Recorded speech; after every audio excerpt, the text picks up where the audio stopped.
How come when we talk about the tech industry and successful people in it, we rarely see YouTube's Susan Wojcicki, Facebook's Sheryl Sandberg, or Bumble's Whitney Wolfe Herd?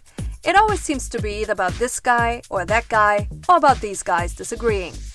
Women are still very underrepresented in the tech industry, and even those who made it to the top don't seem to be that well known either. And the tech world has a few other issues to tackle when it comes to gender equality. Let's take a closer look. Let's take Google's image recognition service, for example.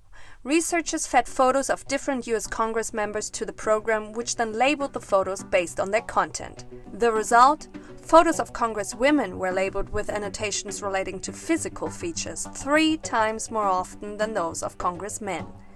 The 2 top labels for men were business person and official, while women's photos were mostly tagged with chin and smile. Tests done with Amazon's and Microsoft's facial recognition software came to similar results.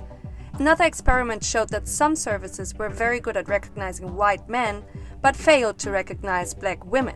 So that's discrimination on 2 levels: gender and skin color.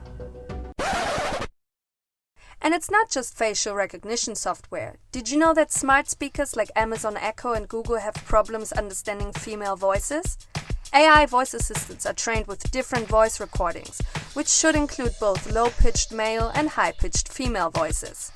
But if there's not enough female voice recordings included in the set, then it will be harder for the device to recognize women's voices later on. This problem seems like it could be easily fixed. But when it comes to voice assistant, there's another problem. They are all female by default. A UNESCO report from 2019 found that the decision to make digital assistants female can have real-life consequences. Siri, set the timer to 5 minutes. Alexa, play some music. Yelling commands at a female assistant could perpetuate the stereotype that it's easier to tell a woman what to do than it is with a man. Coming back to the beginning of our video, there's another problem. Women are still very underrepresented in the tech world. Worldwide, women only make up 20 to 25% of all computing jobs. And women also earn less. In the US, female employees make 47 cents for every US dollar that a male employee makes. That's not even half. A US study from 2017 showed that 50% of all women working in tech experienced gender-based discrimination, and 79% had the feeling they had to work harder than their male colleagues to get the same recognition. There's one interesting trend when we look at the numbers. Even though women make up only 24% of all game developers, female gamers are definitely on the rise. In 2020 in the US, 41% of all gamers were women. That's not half yet, but close enough. Good news, right?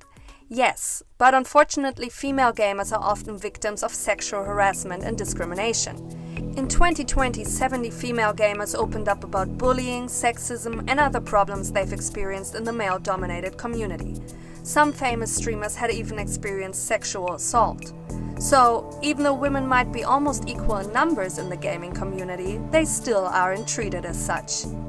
Maybe the problem starts in-game. Only 18% of all games published in 2020 had female characters. And most of those characters are either objectified and hypersexualized, or they are innocent and girl-like and need to be saved by the strong male protagonist.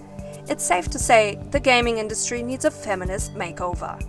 And overall, the tech industry has a long way to go until gender equality is truly achieved. So how can things get better? Of course, the first step is always to address the problem. Reporting online bullying or gender-based discrimination can be a first step. Talking about the problems raises awareness, which can lead to change. And luckily, there are some great women who support other women in tech. For example, the investors from #Angels who support female founders in tech. Or Feminist Frequency, an initiative that wants to end abuse in the gaming community. What do you think? What needs to be done to end gender-based discrimination in the tech world? Let us know in the comments below. And while you're here, make sure to give our video a like and subscribe to our channel.